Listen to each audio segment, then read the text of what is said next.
Hello， 大家好啊！这期视频给大家快速聊一聊我刚刚上手的这一款无线充电的鼠标垫。它就是来自国产光研交互的电 ES。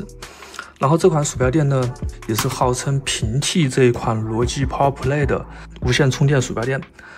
在我看来，这款鼠标垫和它的区别最直接的就是有3个点。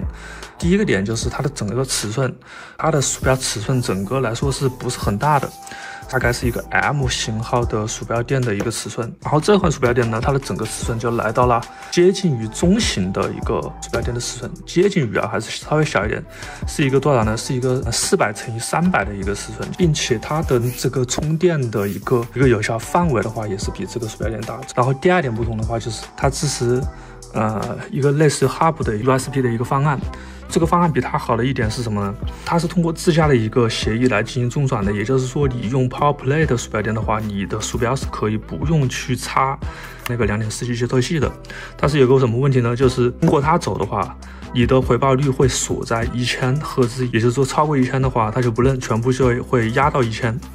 但是这个好处就是你的回报率是有多少可以走多少，也就是说你现在用狗皮王3代、4代能够上8K 赫兹的话，它就是 8K 赫兹，并且这个接头器被引到这个地方的时候，它离整个鼠标会更近，受干扰的情况、受延迟的情况会更小，好吧？这是第2点的优势。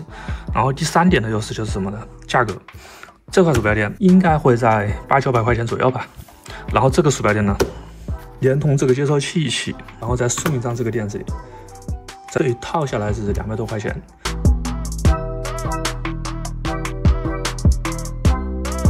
有没有缺点呢？也有，它这个400×300的这个尺寸，四面兼容的鼠标垫基本很少。